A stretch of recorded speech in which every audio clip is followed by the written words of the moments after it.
The webinar tonight is on the topic of identifying ways of lowering your flock emissions. And presenting tonight, we'll be having Fiona Lovett, and Fiona has been working with our Farming Connect discussion groups.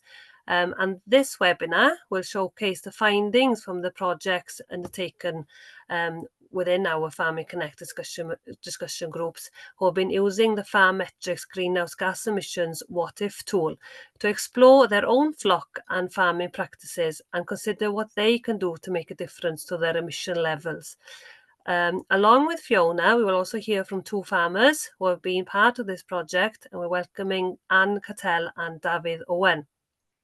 Also joining us from Map of Ag, which is a tool the discussion group members have been using within this project, we have Hugh Martineau. So welcome all. So therefore, without further ado, we'll get the webinar started. So if I can ask politely for you to Hugh to share your screen, and then the floor is yours. Thank you. Brilliant, thanks, Menna. So welcome to our project. So today we're going to talk through the project that we've been doing. Hugh's going to give us a summary of the model that we've been using and summarise the results from our discussion group project. And then I'm going to chat with both Anne and David separately, look at their flocks and how this tools work for them. And then we'll wrap up with some take-home messages and clear up with any questions anyone has. But as Menna said, please do put your questions into the box, and we'll either pick them up as we go along, or we'll come to them all at the end. So, project background.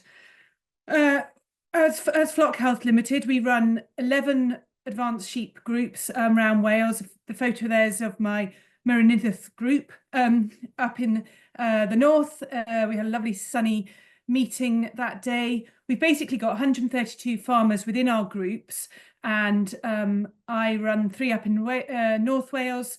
Philippa Page, my colleague, has 6 groups in the south, and then Hilary and Kate have a group each in Monmouthshire and Montgomeryshire.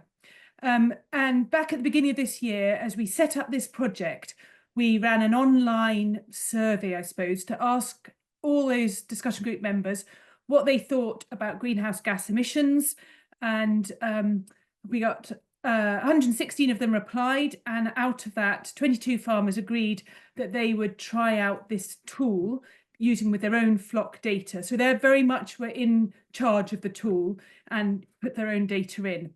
But out of that questionnaire, we out of those 116 responses, we had quite good a good number of people who wanted to contribute data or learn more about how this worked.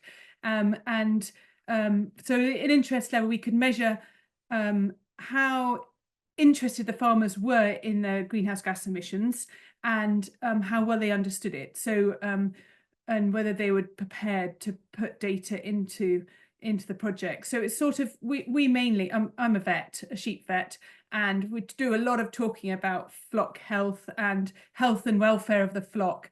So this is a bit of a, we're working with our colleagues at Map of Ag to develop this project and use their expertise. The one question we did ask them in this response, and this is just in the next slide, how people and what they, just for people to give us ideas of what they could do within their flock to improve their carbon footprint, their greenhouse gas emissions. And this is just a wordle of some of the things that people came back with. And people had a sort of quite a broad idea of things that they might be able to do. And the tool manages to focus people in on what's achievable for their own flocks. So with that, I'm going to hand over to Hugh Martineau, who will explain the whole model much better than I can. So over to you. Thanks, Fiona. Great to be with you tonight and talking about my favourite subject, greenhouse gas emissions, and especially from sheep production systems. So I've been working with emissions measurement and monitoring for about the last 15 years, or more, in fact.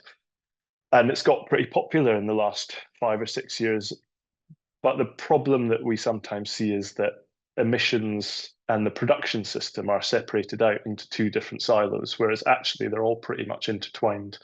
And it's quite encouraging to see some of the words on this slide here. So things like efficiency, fertilizer, feed, culling, picking out a few more, daily live weight gain, all of those things do have an impact on the emissions, and they are all systems related. They are basically everything to do with the production system. So we shouldn't be seeing things as two isolated areas. So the overall efficiency of the herd and the flock. I talk quite a lot about beef as well. Of the flock go hand in hand with sort of lower greenhouse gas emissions, and that's a point really that we want to pull out from this discussion this evening.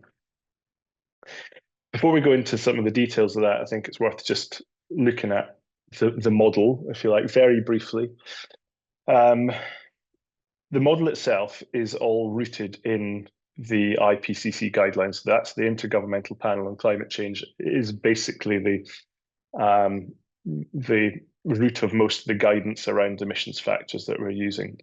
So that is the core of the model there. But the model works in a slightly different way to some other greenhouse gas emissions assessments out there, which effectively work like an inventory.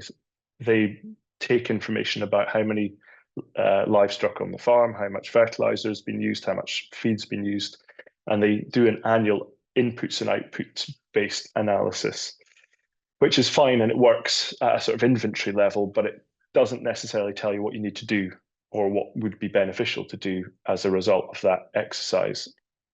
So what we've done is built a model which is more of a representation of a production system and allows you to tweak the things that impact on the emissions, but also have an overall impact on the efficiency. And we'll go into that in a bit more detail, but things like how many lambs are we rearing, how much feed is going into them per animal, not just at an aggregate level across the whole flock, have an impact.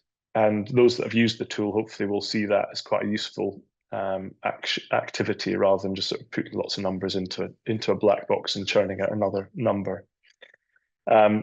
Importantly, the impacts of improvements are sort of assessed dynamically within the tool, so we can demonstrate what that means in terms of actually making changes to the business or targeted changes to key performance indicators. What does that actually mean for emissions on the farm? I think it's important just to stress this point, and this is an oversimplification of how emissions and overall farm efficiency link together. This bit in the middle of this slide here, the engine rooms, as I call them, are the things that generate emissions, but also convert the inputs that we bring into the farm system into the output. So this applies to all of the farming systems that we have, really. So beef, sheep, pigs, arable production systems are all represented within these engine rooms. So I think of cows, the sheep, the soils as these things that we are using to convert the nutrition that we bring into the system and feed, fertilizer, into outputs on the other side of this balance here. And we're working with and sometimes against the elements as well. So the weather often will work against us, and that can have quite a big impact on the overall emissions intensity of production within any given year. And bringing that into a sheep-like system, if we have terrible weather at lambing time and we're running an outdoor lambing system and we see greater levels of mortality because of that weather, then we have less output from that system within that given year, and that will have an overall impact on emissions. So there are what we term externalities that influence our emissions, but there are lots of things that are within our control as well. I myself am farming in the Brecon Beacons National Park area, and I'm sort of very aware and conscious of the fact that we're always sort of working with the system that we have. So in terms of what's right for one particular production system might not always be right for another. So we'll come on to that, and Fiona's got a couple of case studies a bit later in the presentation, which we can walk through, which help illustrate that point a little bit. So these are the measurement or the metrics that are measured in an emissions assessment. And you'll probably, or most of you will probably be familiar with these as outputs of greenhouse gas emissions tools and calculations. So enteric fermentation from, methane from enteric fermentation, methane from manure management, the nitrous oxide share of manure management, and then you've got nitrous oxide from organic application of manure. And you've got things like the carbon dioxide equivalents that have gone into the inorganic fertilizer production, nitrous oxide from inorganic fertilizer applications, and carbon dioxide equivalents emissions from the feed production component. So these are the key areas of emissions that are generated within the tool. And all of those things that I showed on the previous slide around how much inputs we're putting into the system, the biological processes that the livestock and the soils create, generating these emissions as well. But I think sometimes we can get a bit bogged down in these as output measurements. And I personally feel like we need to focus more around the things that influence greenhouse gas emissions that are within our management control as farmers on the farm. So things like herd fertility, lamb survival rates, feed and fertilizer efficiency, and ewe efficiency being the sort of balance of how much the weight of ewes that we have versus the total lamb production that we have in any given year. So these are the kinds of things that really have the influence and impact on emissions. And these are the bits that we should really be focusing on, not only for emissions, obviously, but also for the productivity and profitability of our farms. So to bring that to life a little bit, we've developed this sort of concept of a theoretical minimum. And when we're working with biological processes, zero is not the end game here, if you like. I don't think there may well be opportunities to sequester large amounts of carbon dioxide into our soils and into woody biomass, trees and hedgerows and the like. But what we're focusing on today is what can we generate as an emissions reduction sort of program for the farm, and what's the feasible opportunity for emissions reduction. And that's where this sort of concept of a theoretical minimum comes in. So I've loosely modeled this around my own farming system, and looking at the various different key performance indicators for the farm. So if we think about where we are or where we have been in the past, things like ewe weight, scanning, rearing, feeding both lambs and ewes, and fertilizer inputs, how can we influence these things in order to generate a lower emissions and overall a more efficient production system? So what I've modeled, and I'll come into this, I'll go into a live demonstration of the model in a minute. What I've modeled is actually the differences where we start at these areas here. So as a ewe weight, we're running roughly 75 kilograms average ewe weight at the moment. Is there opportunities to bring that down towards 70 kilograms or less without compromising growth rates within our lambs? The benefit of that is that we have fewer or we have less intake from those lighter ewes, which generate less enteric fermentation emissions, basically. So a lighter ewe has less maintenance emissions associated with it. But as I say, how far do you push that without compromising lamb growth and the like is the sort of big question that we got. Scanning, sort of for that point earlier around fertility. So at the moment we're sort of running, or we have been running at about 160%, and we've got a target to get to 180%. But scanning is only part of the equation there. We also need to get those lambs through to finishing. So the rearing rates are obviously very important, and that's our key divisor there and the bit that creates the output that we're trying to generate. So targets of around 150 to 155% rearing rate from 180% scanning. The other bits in terms of inputs used, feeding lambs, we're trying to move towards sort of no feed going into the lambs, and also no feed going into ewes as well. We actually have achieved that in the last year, which is great. We've slightly compromised a little bit on finishing timeframes perhaps, but that's again part of that balance between how much inputs do we bring into the system versus what we generate as an output there.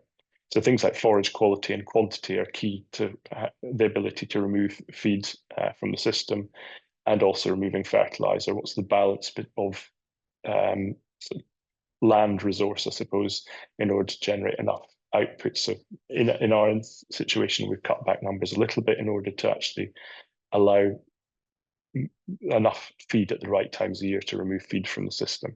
So this is our baseline scenario, and this is the tool. For those that haven't seen it, this is the interface that's been built, which again allows you to put in the key parameters of the business rather than just putting in numbers of animals. It effectively works as what we term a digital twin for that system. So we're looking at the key performance indicators for the business and everything that affects emissions over the lifetime of a flock, rather than actually just the amounts of inputs and outputs within a 12-month period of time. So if we look at the key performance indicators that I showed on that previous slide, we can show what impact each of those key KPI improvements makes on the overall emissions intensity. So at the moment, I have 75 kilogram average ewe weights. If I reduce that to 70, we can see that the number falls. So our starting point there was 29.05. If we remove that, reduce that down to 70, we're down 29. I've sort of selected a few key areas to adapt for the sake of the demonstration, but there's lots of things that you can play around with within this tool. So mortality rates, ewe replacement rates, all will have an impact. But for the purposes of this demonstration, I'm going to show you some of the key areas which are listed on that slide earlier. At the moment, we can see here that we're running at a ewe scanning percentage of 159%. If I change the scanning figures here and update those to reflect what it would be at 180%.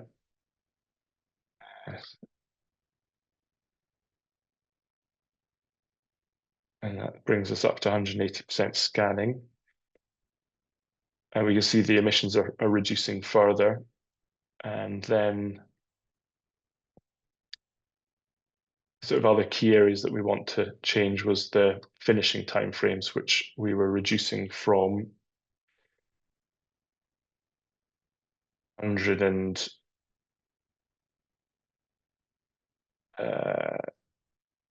seconds.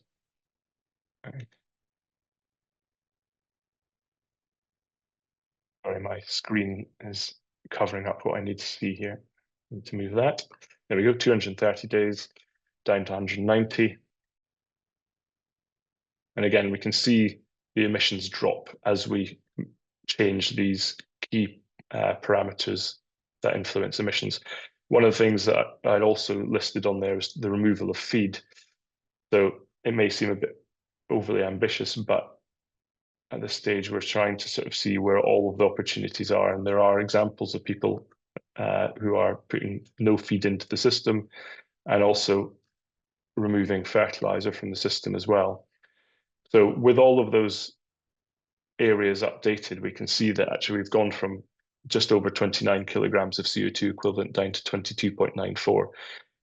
Whether that's a theoretical minimum for the farming system that I'm representing is slightly debatable. It's kind of down to you to determine what the key parameters are for your particular businesses. So it just gives you the flexibility and capability to try and understand what the key parameters are for your business. What we saw there was me looking at my actual situation, which was sitting at 29.05. And by the time I'd made those sort of improvements to each of those key performance indicators, as ambitious as they were, the difference that made was bringing us down to just under 23 kilograms of CO2 equivalent. And as I said before, we're trying to get as close to a sort of theoretical minimum as we can and that helps define where our emissions reduction opportunity is. If one of the things that I hadn't modelled within that live demonstration was whether we were going to lamb hogs or not, and I put in a reasonably conservative scanning and rearing rate for lambing hogs at about, I think it was 115%. That would make an additional reduction there, sort of meaningful reduction. For me, in my particular scenario, just need to make sure that those ewe lambs, when they go to the tup, are of sufficient weight to not give too many problems when it comes to lambing. For me, again, my particular system, the last thing I want is to create loads more work during lambing. So I'm slightly tentatively thinking about lambing hogs. I'd be interested to hear Davis' experience and thoughts on some of that stuff, as well as somebody else who has Romneys in the system.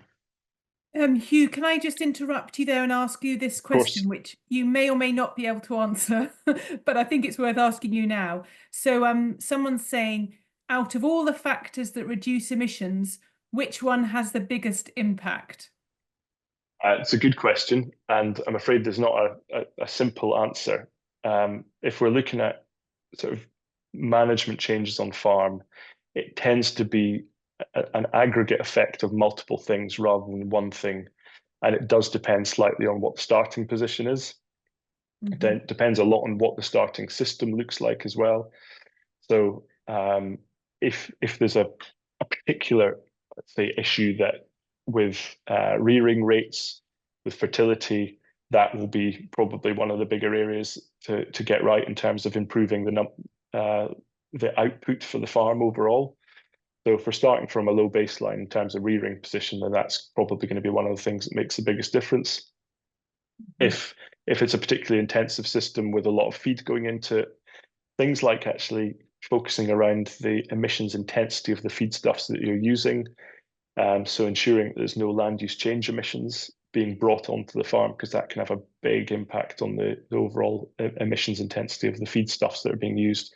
That can have a big impact. So it's a slightly difficult thing to answer without knowing the specifics of each individual system. And I would tend to focus on trying to generate sort of what a good outcomes across a range of different variables. When I went through that live demonstration, you'll probably noticed that each little thing that I changed, or each thing that I changed, delivered a relatively small individual difference on the overall impact. But I did move the emissions intensity down from 29 to, well, where I am now, just under 21, which is a big shift. I mean, you're removing almost a third of the emissions, but it comes from making changes across all of those different areas. There's no one thing that made a big chunk, took a big hole in isolation of everything else. Thank you. That's really helpful. And so hopefully the person who asked the question, as we've gone through these case studies coming up as well, maybe we'll get some more ideas as well. So brilliant. Thanks. The other thing is, I mean, what we're looking at here is the management opportunities that are available to us today. There are things, potentially things, that could be coming down the line. In the dairy enterprise at the moment, we're seeing a lot more talk, and in some areas, usage of things like methane inhibitors. They are not approved for the use in sheep, and the delivery mechanism isn't really available for the dosing at the right rates to generate an emission reduction in sheep yet. It has to be, well, more or less delivered sort of once every 4 hours or 4 or 5 hours in order to get the maximum rate, and it's not really suitable at grazing yet. So those are the things that might come down the line if they get a bolus for methane inhibitors. But we're probably a few years off something like that at this point in time. Okay, so just having a quick look at the results and the variation in results that we got from the analysis that we did. So the graph there shows the spread of emissions, so ranging from just over 20 and a half up to just over 31 kilograms of CO2 equivalent per kilogram of dead weight produced on farm. That is slightly lower than the AHDB average, which was reported on via CL report, I think it's a couple of years ago now. And the spread that we see is probably as we might expect to see. I mean, anything sort of getting under 20, you would imagine that there's probably some sort of systems change which might have generated an emissions reduction, i.e. they might be culled more use within a given year, which might generate a slightly higher level of output. At the higher end there may be some changes or some impacts that may have occurred, which might have had an impact on productivity over the period that we've looked at. So that's kind of the range that we might expect to see, especially around that sort of middle ground there. What we did do with the analysis was to see whether we could find any strong trends for the emissions intensity versus the various different indicators for sort of efficiency, if you like. But as I explained earlier, the likelihood of identifying a single thing which drives an overall improvement in emissions is really challenging to find. So the rearing percentage there, we've got the emissions ranging from, as I said before, just 20.5 up to 31. But the rearing percentage, we see a reasonably good spread in terms of the range there from 120 up to 177, I think that one is there. But we don't see a really strong correlation between the emissions intensity and rearing percentage because, as I said before, that sort of trying to look at single indicators in isolation doesn't really give us that much, but it does give us an indication of spread of the rearing percentage there. And similarly with months to slaughter, it is one of an indicators if we're getting animals to slaughter more quickly, that will have lower methane enteric fermentation emissions, but we are often bringing some feed into the system to generate those lower ages at slaughter. Again, this really just gives us an idea of the range in feeding that's used rather than a strong indicator of the emissions intensity, and we see quite a big difference in terms of the amount of ewe feed that's being used. Quite a number of farms not using any ewe feed there, through to some that are using considerably more. And similarly, the situation with lamb feed as well. Then when we look at the sort of average breakdown of the emissions, unsurprisingly, the biggest share of, or the biggest single share of emissions come from enteric fermentation, as that sort of one of those biological processes I was referring to earlier. And then we've got the breakdown of emissions from other key sources like manure management. So we've got the 10% that's represented there by the orange and green slices of the pie, and then fertilizer application, which is actually mostly deposition in the field. And we've got the other areas of emission, things like feed and forage, but there can be quite a big spread in emissions related to those things depending on the types of systems that we're operating. Fiona, I'll hand back to you to walk through some of the case studies. Okay, brilliant, thank you. So now a bit of a risk here because we have Anne. Can you turn your camera and microphone on? This is just some of the highlights describing Peter and Anne's flock. So Anne, can you just tell us about your flock, please? Just a quick background, 20 years ago, we were running about 450 ewes on 200 acres, a large part of which was classed as severely disadvantaged.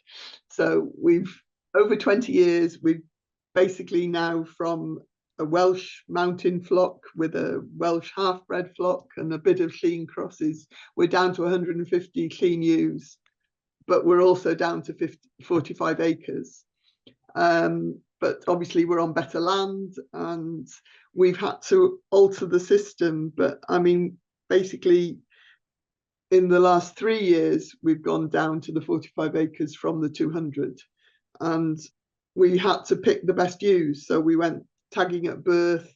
It's a one ram to each group. So we've got a sire dam record. We weigh regularly, and that's how we've selected, and that's presumably why we've now got a much better scanning rate, because we're selecting from twin bearing families with a high 8-week growth rate.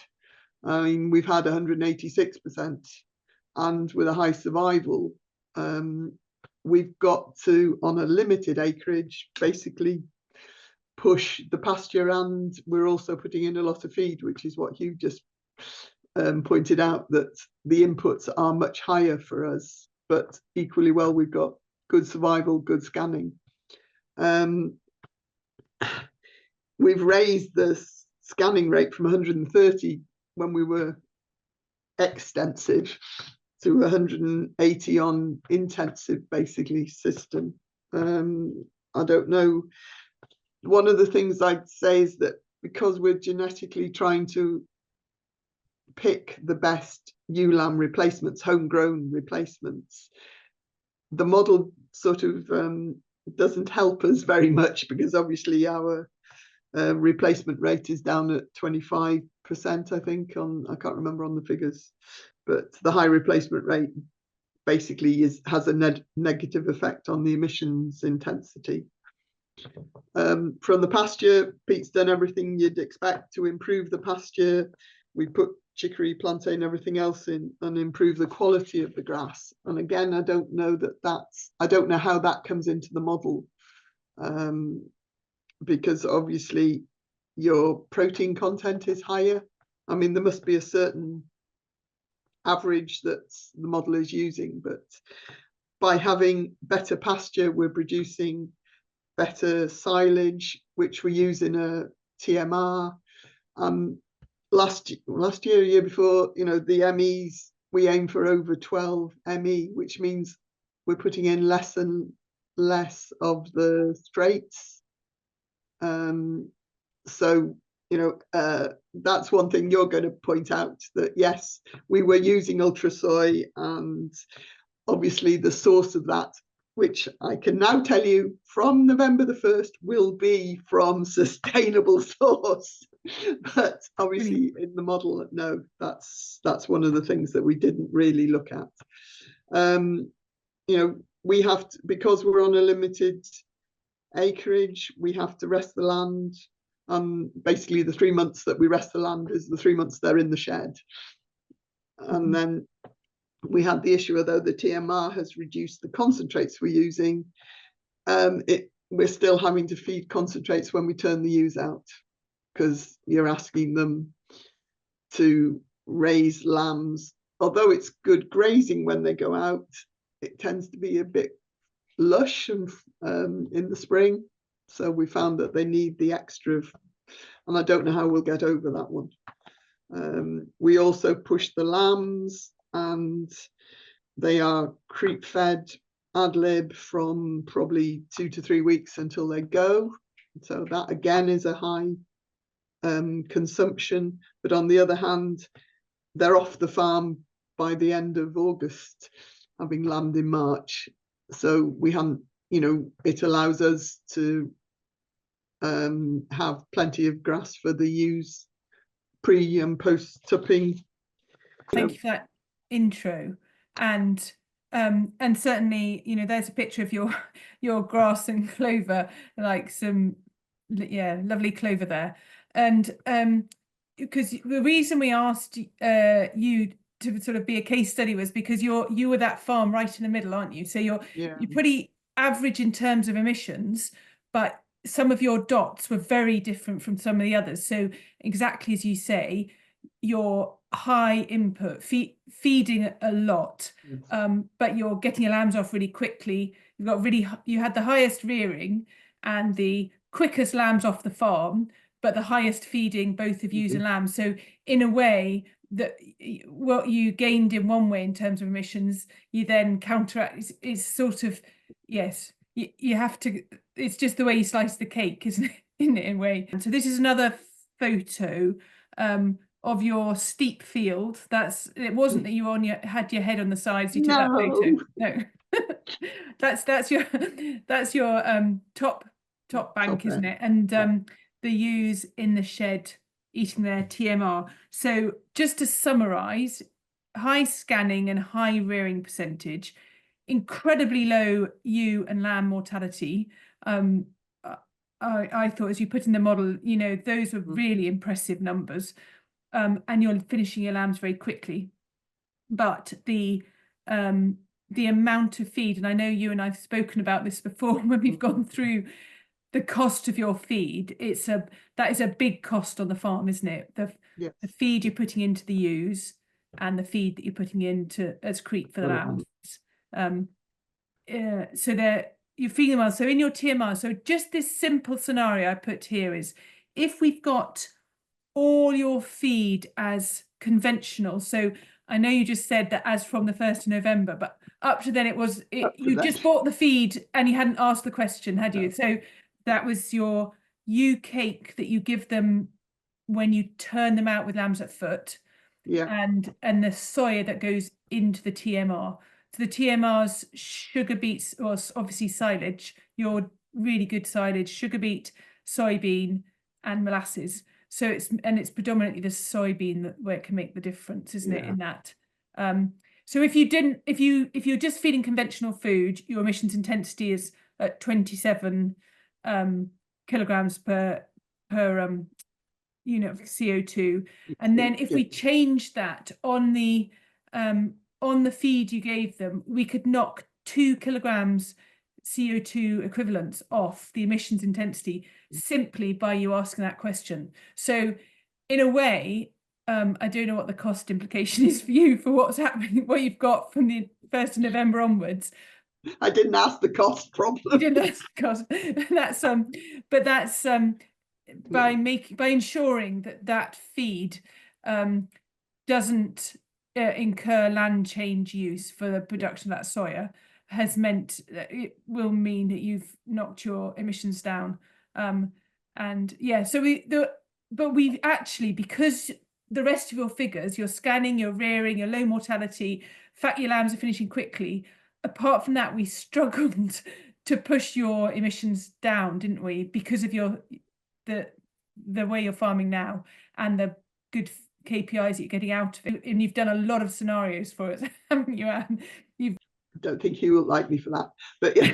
I mean, no, it's exactly what it's there for. That's exactly how we want it to be used. And my comment on this particular situation is that I suppose the land use efficiency that is something that's not always brought into the equation, and with sort of higher stocking densities and requirements for getting lambs off the farm reasonably quickly, having grass at foot, we're flushing to get into the tup. It's that point I was making right at the start. It's about the system and how do you operate the system as efficiently as you can. And I think you'd be hard pushed to do it without any feed, that's for sure.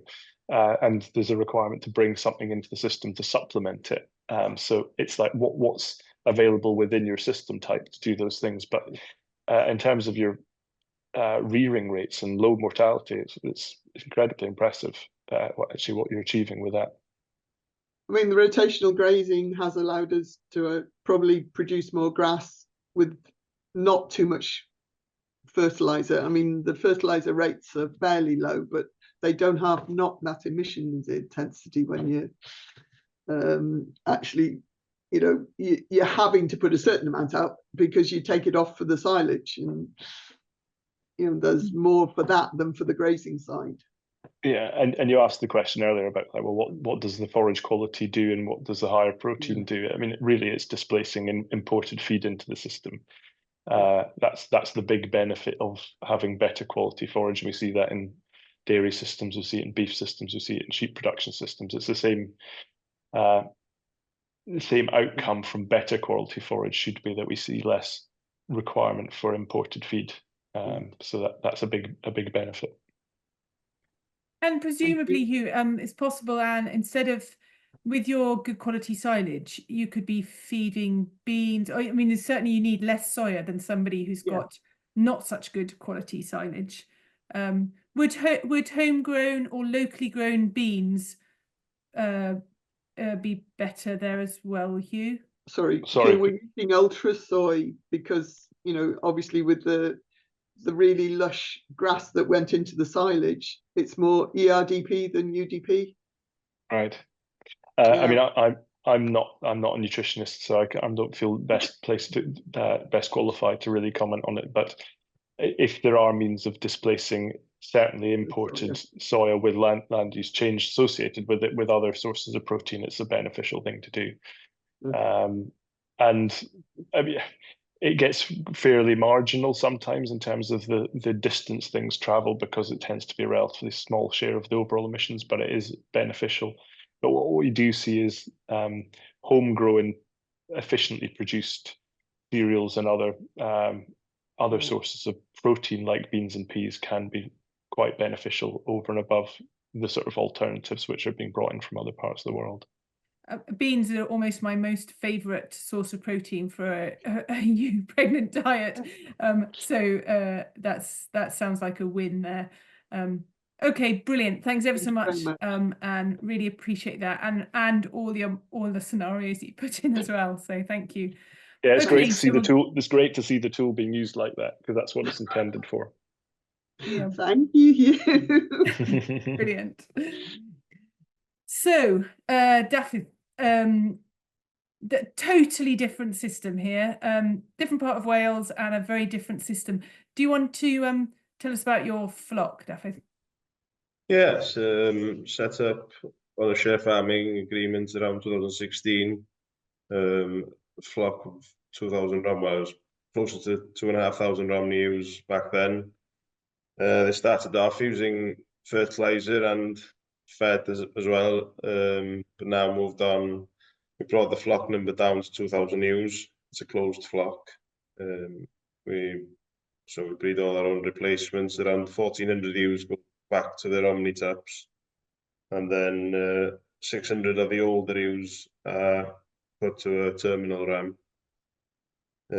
Now we've cut down there's no fertilizer at all being used, or they're not fed any cake either. So it's all grass or forage based.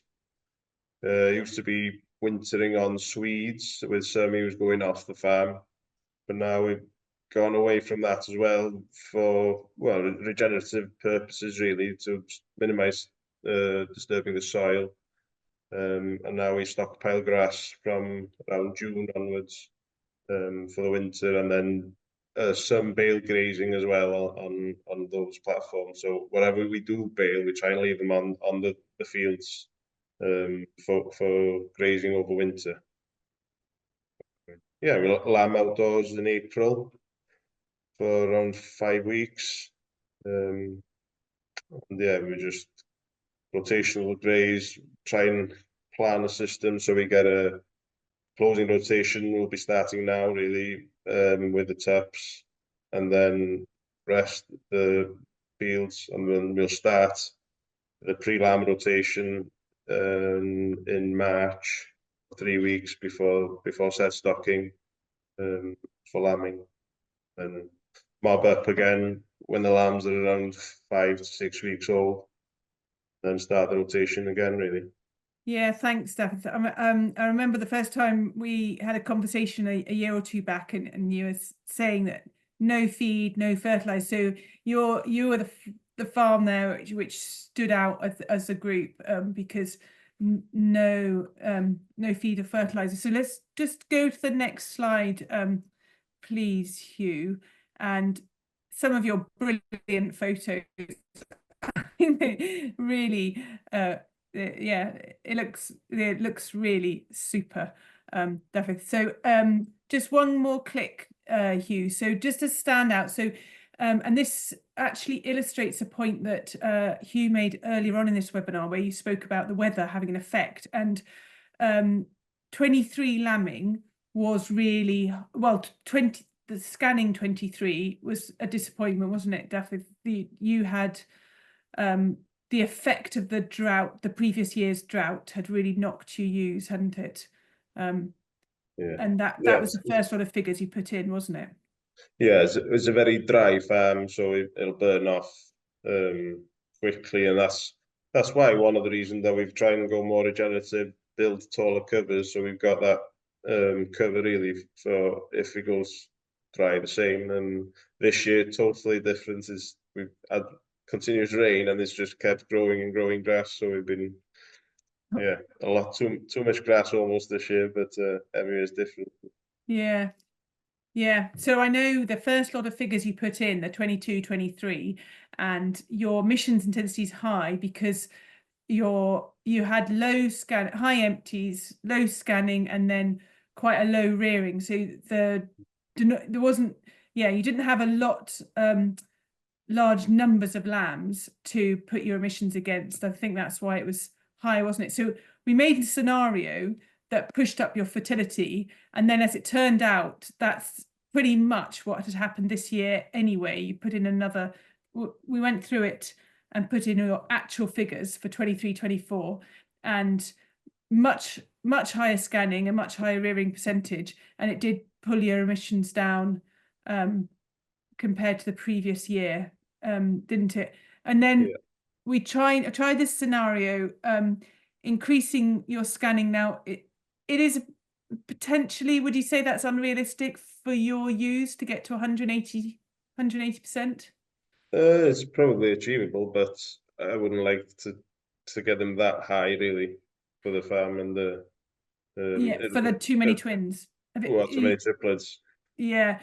I mean, you certainly don't want to go over 100, 182, I think that's your maximum twins without having too many triplets, but you still have a number of triplets at that.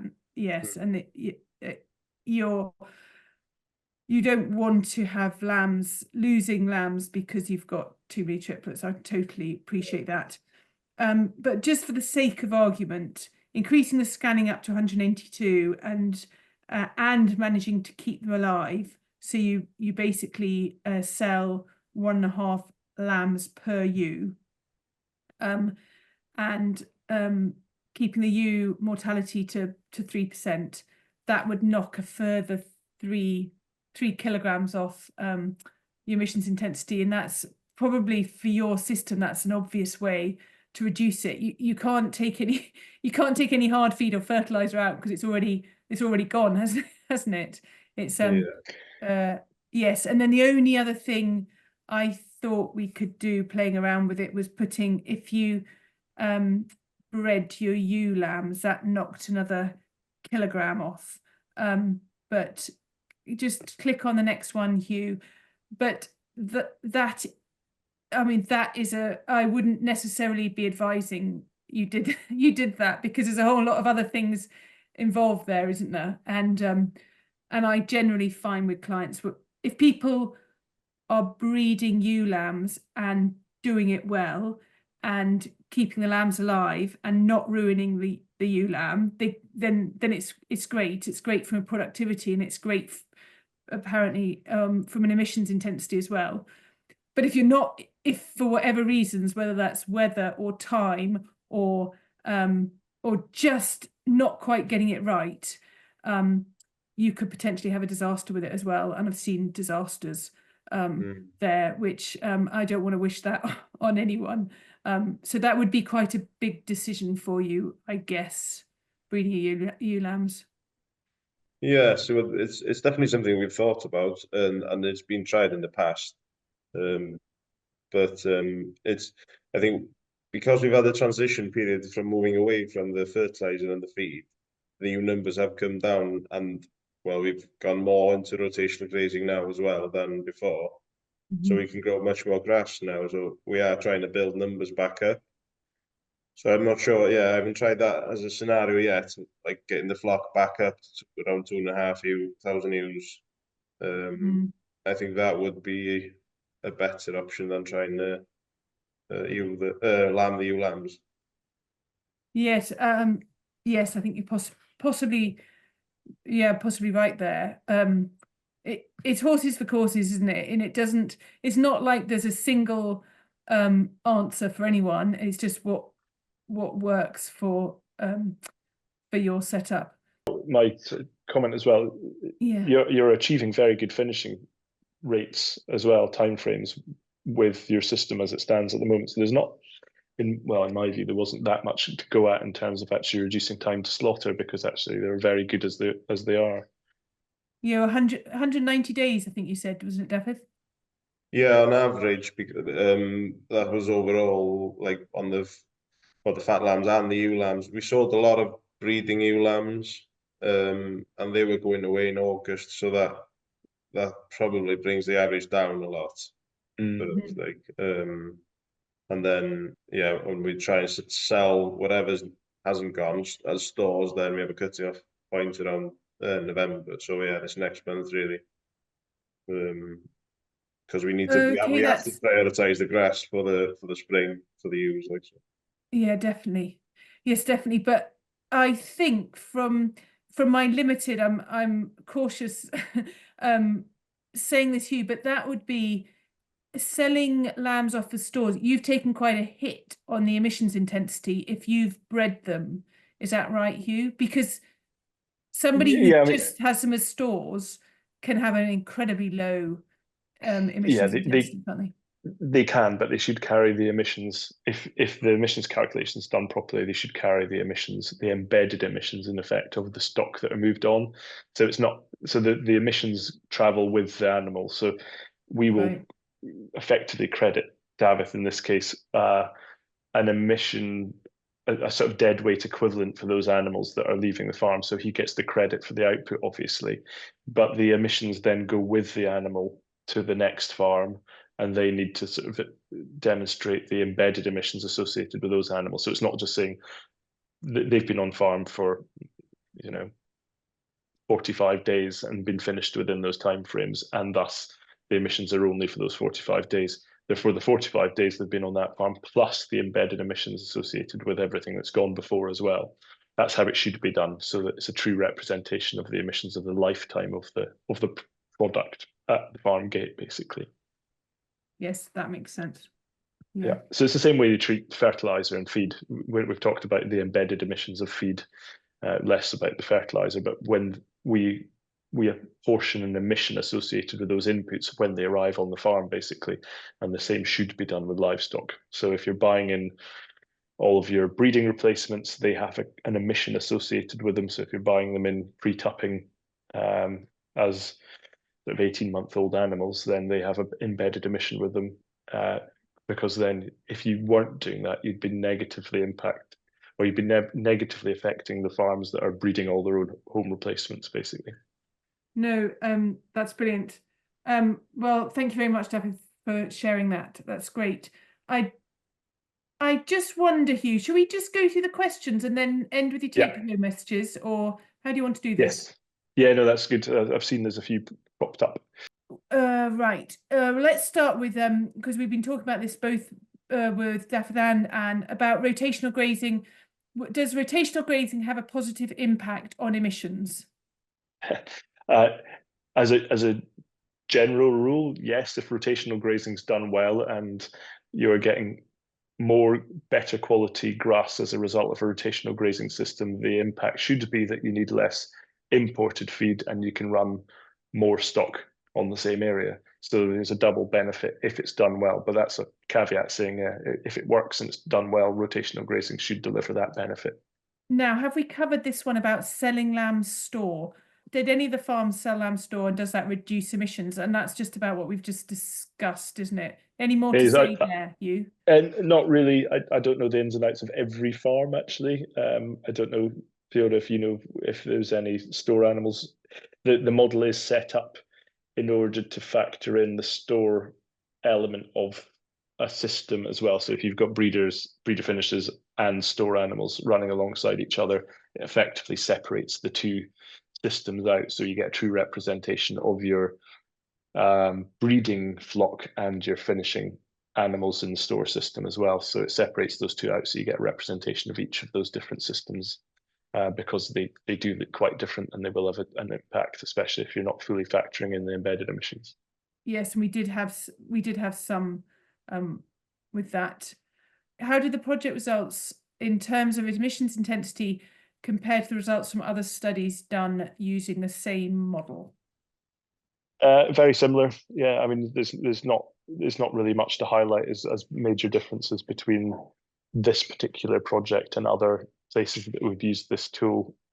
So yeah, there's not really much to pick between them, to be perfectly honest with you. There's the same variability, I suppose, would be the best way to describe it, and you get the same systems related challenges, I suppose. If you're upland, extensive, lowland, intensive, and everything in between, you still get the actions that you take as a result of it may be slightly different, but the opportunity to reduce emissions tends to be quite similar. I think that's a big thing that for me, not being an expert in this at all, is although there's a variability, there's also it's quite limited. So each of those farms, as we look at the results there, there's not a huge difference between them, even though, and we look at Anne's compared to Daffodil, two very, very different systems, but they're both around the mid-20s in terms of emissions for different reasons. And I think one of the things I think we've got to do as an industry, got to do better at, is communicating where the limits to our emissions reductions might lie based on the biological systems that we're operating in. And that's not just a sheep production challenge. We've got it across all different production systems. I think there's an education piece through the supply chain to basically say, yeah, we're doing really well. We've got efficient systems. We've got this amount of headroom somewhere between sort of 28 and 24 to reduce emissions, but anything over and above that tends to get really challenging. So I think there's a lot more we can do to say we're doing things well. Here's our level of opportunity for emissions reductions, but here's where we're limited by the biological processes that we work within. And also, well, personally, I don't think we should be embarrassed about those biological processes. I mean, it is pretty amazing that ruminants will eat grass growing on land that may not grow anything other than, for that is something we can shout about, even though it seems to knock us back all the time. Well, yeah, I completely agree.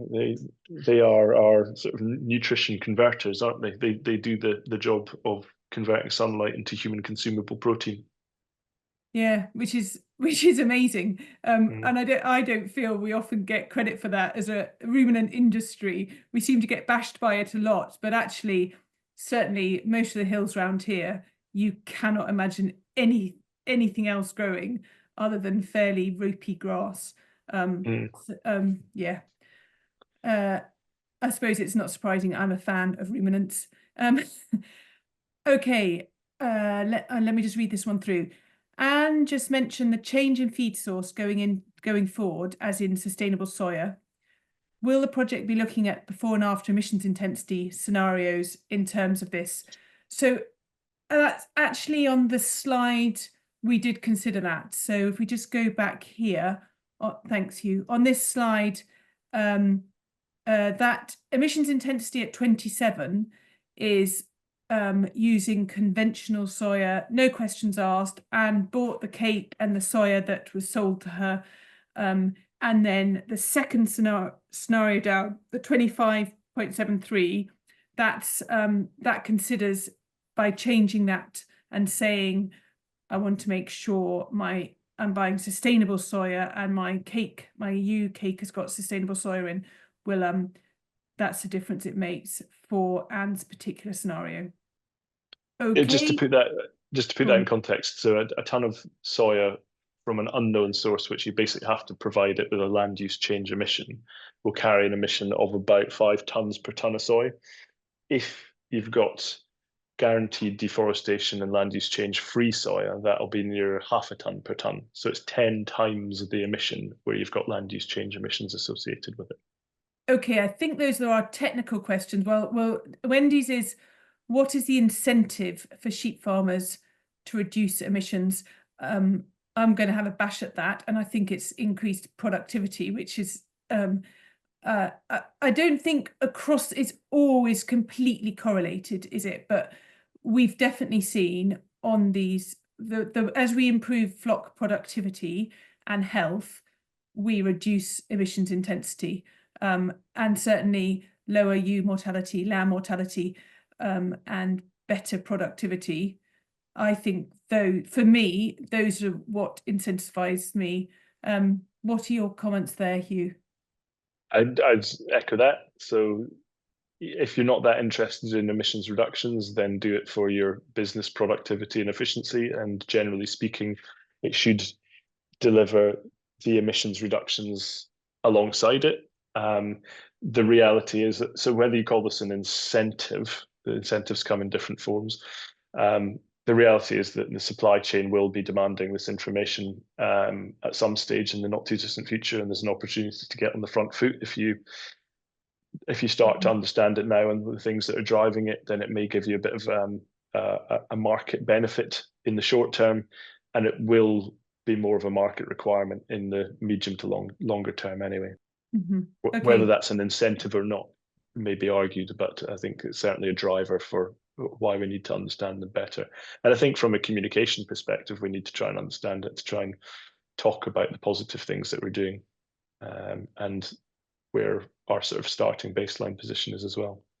And then somebody asked if the tool is available to try on one of our farms. So we've specifically had these through the Farming Connect project. How is it available more widely, Hugh, this particular tool? We can make it available to a few more farms for the Farming Connect project, I'm sure. I should probably refer to or speak to a couple of my colleagues on how that would happen. But if there's a specific farm that you want to run through, then get in contact. I'm sure we can set you up with a login so you can have a play around with the tool. Yeah, if the individual who was asked that question, gives myself, Menna Williams, an email or a ring, we can talk through that opportunity then. But yeah, thank you. Brilliant. And then the final question is about whether people are using it for beef systems as well, or whether a beef and sheep system, is that possible, Hugh? Yeah, we've got a beef module, so we can run suckler beef, store beef, dairy beef systems through a very similar sort of tool, which will generate the same sort of. It works in a very similar way, so on a basis of a system approach. So in the same way, you can then manipulate your different variables in order to generate the emissions impacts. Brilliant.